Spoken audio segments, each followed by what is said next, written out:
BS mentality of, get it done by any means necessary. How after what you've been through did you gain that awareness? What made you reach that turning point? And did you recognize it at the time how far this would go? I think, you just, after losing for so much most of my life, it comes to a point where I'm like, man, I got to get up and I got to make this stuff count, because you just keep losing. It's like, man, I ain't got that much time left to keep messing up, especially when you get to a certain age. It's like, especially, you running back and forth from prison. I've been running back and forth from prison my whole life. And I'm like, listen, man, I got to make this stuff count. We can't be playing games and all that. You had to make it. And that's what happened. I just got dedicated, stayed focused, and locked in on what I wanted to do, because I knew it was more out there for me than some street shit.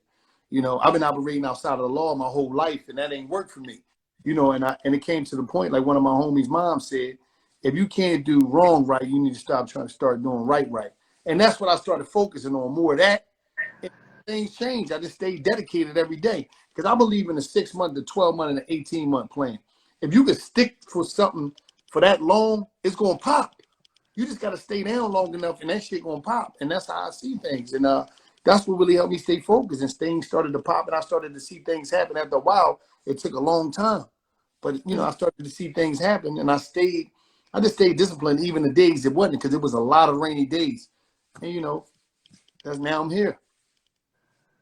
Did you realize, or did you sort of had an idea of how?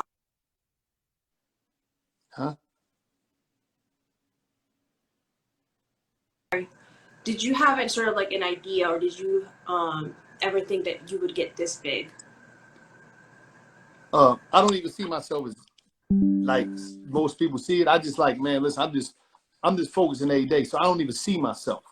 I'm more focused on the grind and just staying focused on the grind and just going after it every day and just feeling like I'm still at the same place I started at. And that's what keep it what's the name when I be able to get up and make it happen and go out here and make moves, connect, spread information. So it's like I'm still man, I'm still down here. I'm still just trying to rise. So I don't even look at myself as that, as you would say, that big. I'm just going in, Yeah. So what motivates you to do what you do? Like, where does that passion come from? What's crazy? I've always been a person, like even in my community, that always introduced people to things on the aspect of information or whatever it may be, whether it was crime, whatever I was into. And then when I was in prison, my homie used to call me the information king. I used to always give people information, whether it was some books, whatever it was. And that's something I done. So when I came home, I just kept going. I just kept going. I just kept going and staying focused and giving people information, pushing people, and being the help that everybody said that they want for themselves. And that's what happened, just networking and doing it and doing it and doing it. Well, you touched about network. How important is networking to you? Networking is really important. Like I tell a lot of people, a stranger is nothing but a friend you haven't met yet. And a lot of times, networking can give you exposure outside of your comfort zone, outside of your neighborhood, outside of which only thing that you know. So networking, it connects you to new ideas, new thoughts, new resources. And that's really what this shit is about. It's about that at the end of the day. Like Les Brown said, your network equals your net worth. And that's very important. That you step outside of the box and stop just being in that comfort zone and that comfort level, and that's what that's about. How do you have so much energy? You're constantly giving people time, advice. How do you sort of regain that energy? What's a daily routine of yours? Take my ass to bed. When I get out the shower, lay my ass down. And sometimes I rest during the day.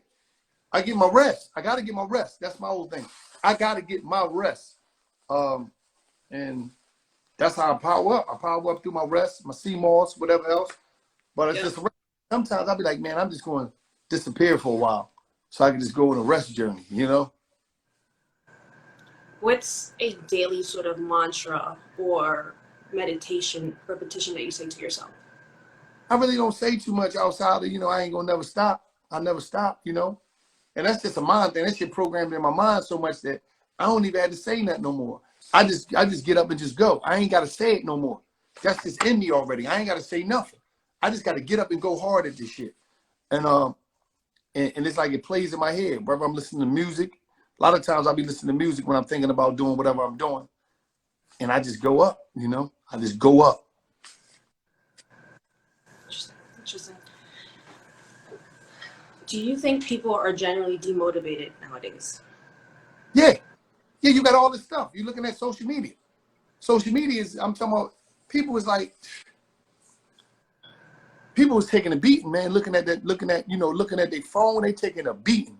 And it's like, it gets to the point of where as though, it's just hard because we looking at social media, you looking at this phone, and you using everything that you see in this phone as a measuring stick to what you're not doing. And a lot of times, people don't even be doing the stuff that we see them doing in this phone. It be an illusion. You got a lot of magicians on social media. So a lot of times we looking at stuff like, oh my God, yeah. And now you just be broken down like, I ain't gonna never make it. I can never do it. Because you're looking at the end results a lot of times. A lot of times, stuff that we see is the end results. It's the end game. It's already the end game. So it's like, what you gonna do? So people was looking at like, I can't put the work in all these years in order to get to that point. So they're like, man, that's that, man. I'm gonna fall back. I'm gonna go do something else. You don't ever think it's sort of like a lack of direction? I think that's what for most people, what it may be. Yeah, but where the direction coming from? Well, there's a lack of resources, and maybe that's something that we need to address. Maybe that's what we should come together to have more resources, have more mentorships. It's a lack of resources, but then it's a bunch of resources. Like it's a bunch of resources in here. It's about, is you gonna go try to do the research or whatever you're trying to do. Yeah. It goes both ways. It is in certain communities, a lot of our communities, black and brown communities, we don't have a lot of resources there, right? But some people are self-motivated enough to go outside of it and find the resources that they need in order to go to the next level. That's where the networking come in at. So, it goes both ways, and I just think I think more people like what y'all do in the communities, from Philly to Delaware in the Latino community is important because a lot of times you don't see that. I got a close brother of mine, Latino, and he like, man, we don't be having a lot of stuff. In the black community, it's a lot of things going on now. People was getting hip to credit, people was getting hip to real estate, people was getting hip to business and just being an entrepreneur and all that type of stuff. And he kept saying, yo, we ain't got that. And I said, no, they got something going on. And I was telling him about y'all. And it's like, I think what y'all doing is a start. Yeah. You don't happen overnight, but it's a start right now of we're going to start right here and it's going to build and it's going to grow. It's going to grow and it's going to build. And sooner or later, it'll happen. Look at you. You come from Latino community. You're, a successful attorney, and you're doing your thing. So, like, I think as you spread that message to the Latino community, and a lot of people can be inspired by that, knowing where you came from and where you're at now. Because there's a lot of girls that's in the community that want to, if they heard your story, university, service, now you're an attorney.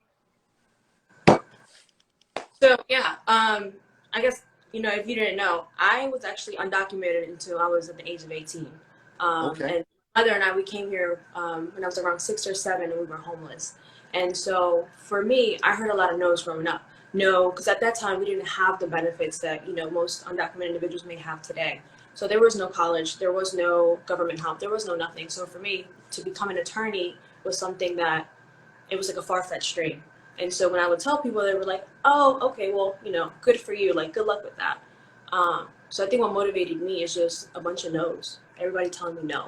And then also the need in my community to have these resources, to have mentorship, because I'm, of course, the first one in my family to go through all this stuff. And also I have a lot of mentees who are always reaching out, like, how do I do this? How do I do that? And that's also a motivating factor for me as well. Now, when you say undocumented, the journey to get over here, right? And when you was younger, was it ever a time where you thought, damn, I'm not going to really be able to be a part of what's going on in America? Oh, absolutely. My mom never hid anything from me. So I knew I was going to be an attorney, whether it was going to be here in the U.S. or it was going to be back in Mexico. So one way or another, I was going to be an attorney. It just depended on what side of the border. But again, like that didn't stop me, and we figured out. But that's the thing also, I had a strong team behind me. When I mean this team, it was my parents, it was my family. They're like, if you want to make this, then let's go for it. Whatever we have to do, but we're going to get you there. Of course, it took some, pushing and also showing them that, like, look, I'm not only just saying this, but I'm putting in the work. Like, look at my grades, look at what I'm doing, what am I applying to, and I'm getting these opportunities, these doors are opening. And ever since then, it was just like nonstop, and it just keeps going up. Now, just coming from being undocumented in America to becoming a lawyer, what was the discipline to go through that? Going to university, going to the service, and all the stuff that you did. What was it? How did you stay disciplined through all that? Honestly, it's the end goal. I think that's what people, they need to find a purpose, and that's another question I'll ask see it soon. But you have to have a purpose. You have to have your motivation. Like, what's the end goal? Because things do get hard, and there's going to be failures, and I can't tell you how many times I cried through law school, even like crying through the bar exam, just trying to get through things. And it's the fact of like, well, I made it this far, I can't. And it wasn't even about me. It's about like, I don't want to let my family down. I don't want to let the people that supported me down. So that was my biggest motivation. Like, yeah, shit got hard, and I would call my mom crying, and she'd be like, suck it up. Let's get through this. So, Do you now when you go back home? Do you connect with people, and do your organization connect with people back in Mexico? so I have a lot of I have a lot of family in Mexico. All of my family's still in Mexico. But when I go back, I still connect with them. I still with my grandma and all that stuff. But most of our resources are here for the young Latinas who pretty much don't have, so sort of like had the same upbringing as most of the girls on our team did. It's just there is no direction. We have a purpose. We have a goal. But like, how do we get there? That's the thing. That's the thing that we're trying to really hone into. Is like, how do we get to that next step? So, Yeah. but I believe right now is the start. yeah, no, absolutely. So, I mean, you found your purpose, right? And you found your purpose in prison. But what advice would you give others on finding their purpose? You got to have a conversation with self and realize who you are, like what's going on, and then just sometimes it takes time. Sometimes you're not going to know right off the bat what your purpose is out here for you to do. But I just think you just got to just live and do life research, whereas though you just living and you living shit out more and you figuring out what's you. Don't, what I mean? Sometimes you don't want to look around because you'll become a jumper. Where you just jumping from this thing was popular, this popular. Oh, let me jump this, and you might jump over your blessing. You might jump over your purpose sometime. And when you jump over your purpose, now you in a situation where as though you done jumped over your shit because you chasing everything that's popular, and you never connect with your purpose. And then you get older, and then you just like, man, F it, I don't know what I'm gonna do. Yeah. That's why you gotta love your life, like somebody said in the comments, and just be like, I'm gonna just stay focused and try to figure out what I'm gonna do. Even if what I'm gonna do is not popular and it's not, nobody is, people might not be looking at it, even though they might be laughing. They laughed at me. So, so it's like, what? People laugh at all types of shit. I think I am a little humorous. I might be a little common here and there, but shit, what do? You can't please everybody. And you just gotta be able to, do your thing, man, and wait your turn. I think for me, I would advise people to get curious. Go learn things up, like search things up. Like if you don't know something, go look it up. Get involved, ask questions. A lot of us are always stuck in like, oh, maybe I shouldn't ask that, or maybe I shouldn't ask that because I should kind of already know that. And they get embarrassed. I know I even at work, there's sometimes where I'm like, I sit back and I'm like, I don't really know what's going on, but I don't want to ask because I feel like I should know what's going on, and that at the end of the day, I feel like that holds us back to a certain degree. But ain't your life about case law? All you doing is looking at case law and procedures. But we still have meetings. We still have to figure out, how we're going to deal with a certain case. We have to put the pieces together to see how we're going to move on. So it's constant conversation, ongoing. Yeah, but it's like, you damned if you do, you damned if you don't, man. Listen, man, at the end of the day, man, you just got to live that shit out, man, and go out there and go on a wild journey, man, and just try new shit all the time. You just got to try new shit. Some might stick, some might don't. But, you can't beat yourself up, and you got to be very careful to protect your ideas and your dreams. And when I say protected, I'm not talking about intellectual property protected. I'm talking about protected on the aspect of who you share them with, Okay. who you share your dreams with. Because you got dream finesses out here that'll snatch your dream. Like, come here, get out, get over here, man. And So, there's are you the type to not share what you're doing until it's complete, or do you share like, hey, look, I'm going through this right now. Um, this is what I hope to accomplish. it depends who you are in my life. Okay.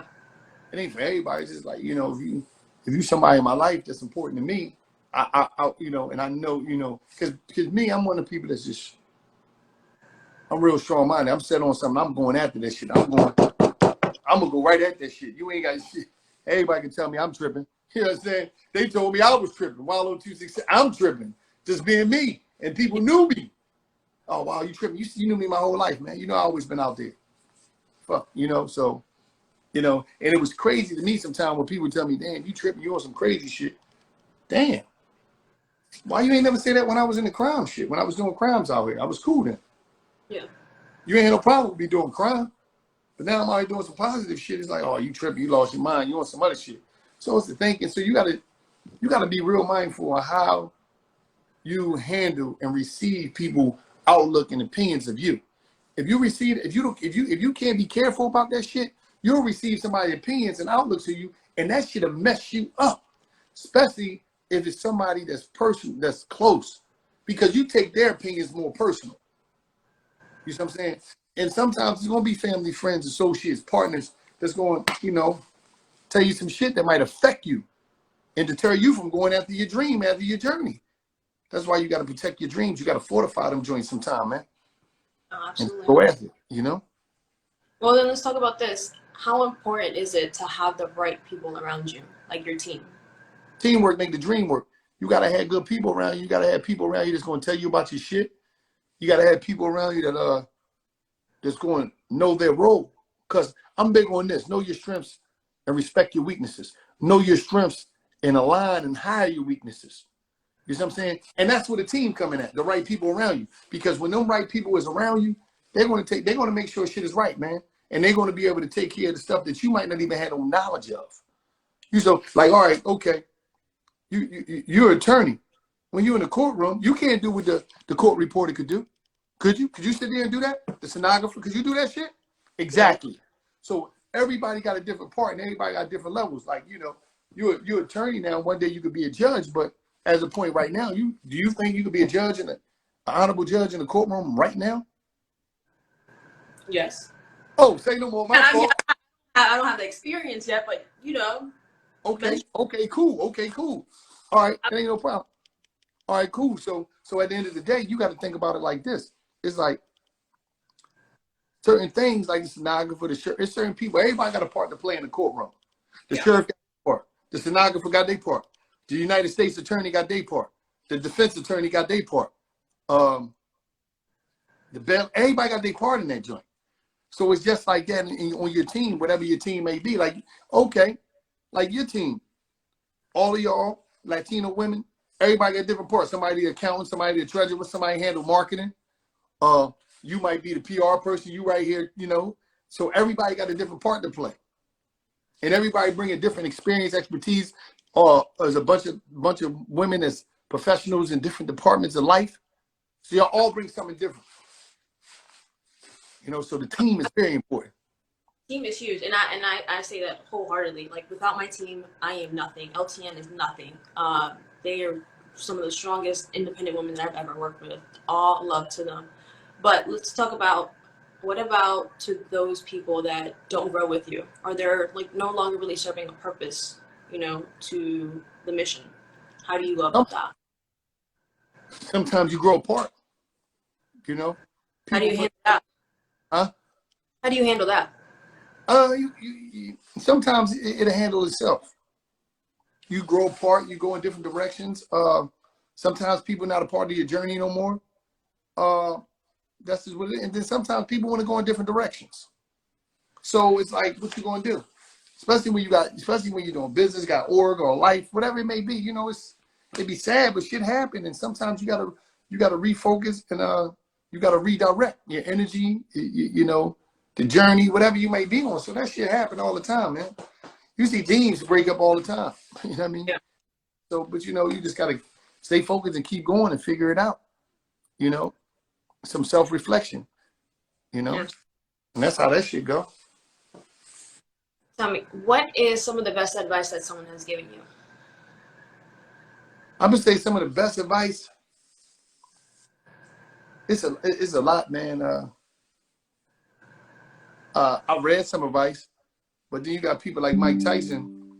He gave me some, man. Jeez, Mike telling you some shit about that ego. He talked to me about that ego, man. He said, man, you gotta always make sure that you keep you gotta stay distant from your ego, because that shit hurt you. You know? Has your ego hurt you in the past? Oh, without a doubt. Has it You hurt your know? career? Huh? Your career? Uh, life, career, all types of places. You know what I mean? I'm a human being. Shit, I ain't, you know. And when he told me that, it it it it it it, it hit me so much, because I'm like, damn, Mike. It was hearing it from him and how he broke it down to me. It was like, damn, Mike, he said, Wallo, that ego, man. You know, it's a journey. It's gonna be a lot of shit coming your way. You're doing some great things, so you got to really know how to stay distance from that shit. You got to bob and weave it, man. He told me you got to bob and weave the ego, man. Keep that shit up off you. I was like, damn, Mike. And I needed that. And you know, and after that, because we was interviewing that day, we was together all day. And I went back to the hotel that night. I was in Los Angeles. We was in Santa Monica where we interviewed, and we rolled back. So I'm in the car all the way back. I'm thinking about it, and I go back, go in the room, take a shower. I'm just laying there in the bed like, damn. I was just thinking of different parts and different things I might have responded to or didn't respond to that was controlled and dictated by my ego. Yeah. So that should be hard, man. That ego is a mother. You know what I mean? Especially when it's egos and you're going up against another ego, it's crazy. You know, and everybody, you know, you be flexed up because it's like the ego come in, man. Sheesh, that's something else. That ego is dangerous. So how do you stay level-headed and humble? So that plays part with your ego. Yeah, but always remember where I came from. You know, um, like, you know, being incarcerated and just being on the ground my whole life, and always in the struggle. And I'm gonna say most of that probably was by choice. I always had a mind. I just utilized it in different ways that probably got me here on the ground, you know, in bad situations. But like, you know, I don't know. It's just deep, man. It's real deep. You know, it's you just try to. I don't know, man. It's just like it just was a journey, man. It was crazy, you know. I mean, I can't even imagine. Um, Going off of that, for you, what is the most important thing for living a good life? As I get older every day, right? I feel like, you know, I'm ready to be 43 in January. I'm in June. Like, forgetting my fucking birthday.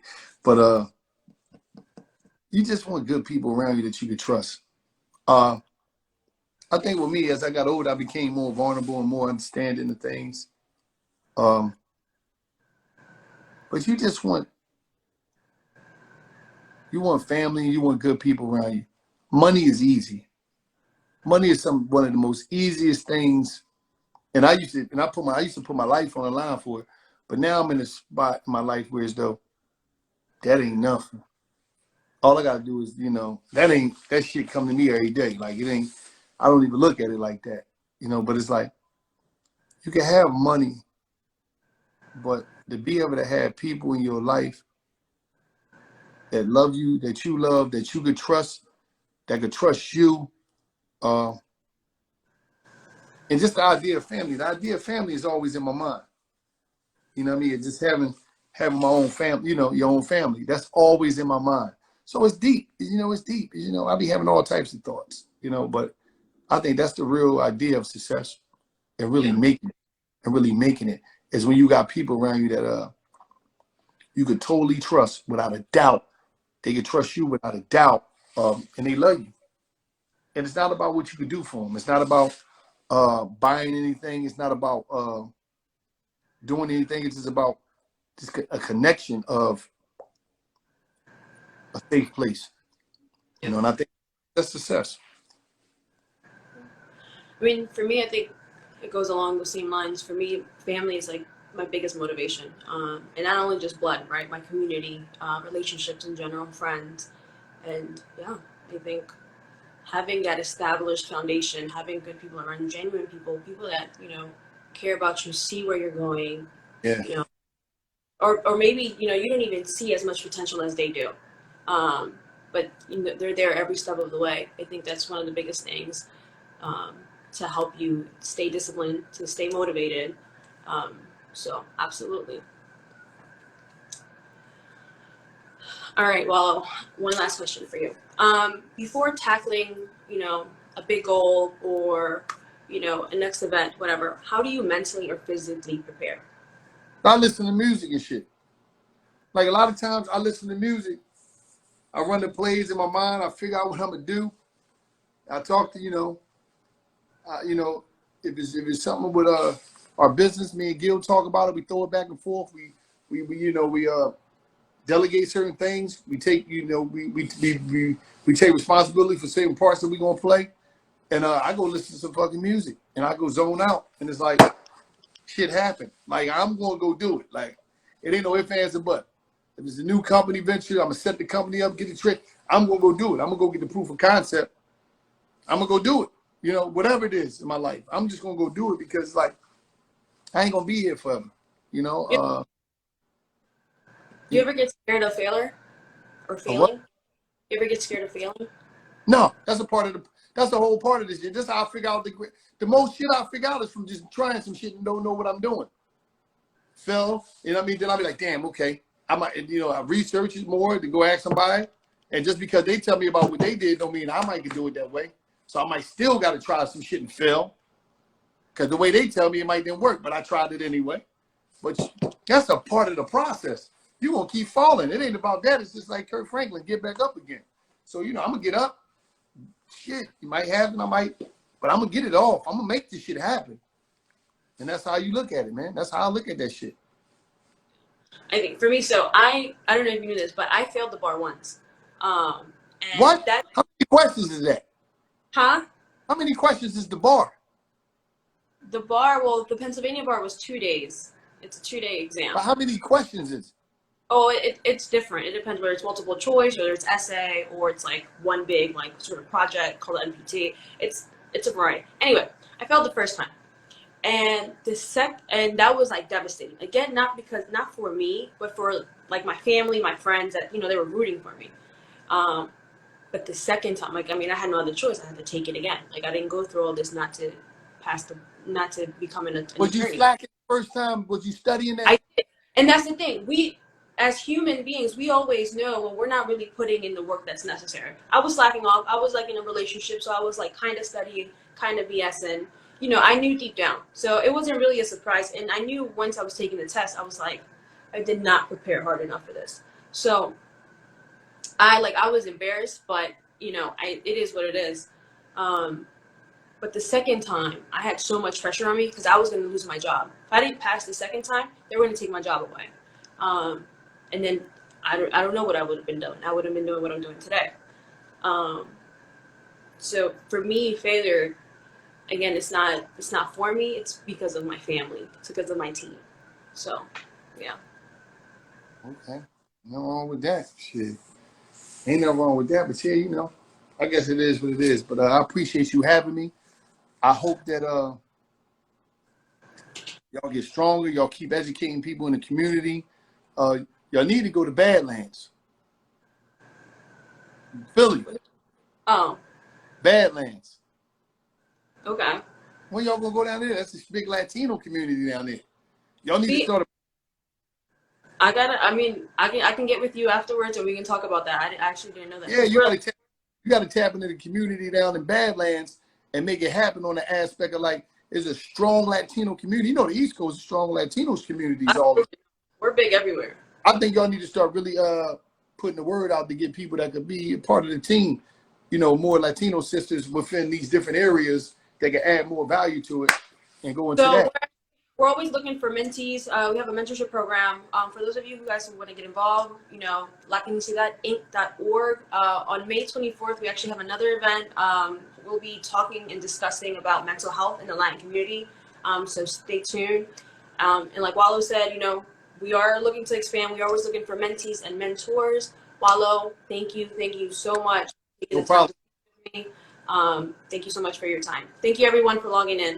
Thanks everybody for being here. Appreciate you. Keep doing your thing. Thank you guys.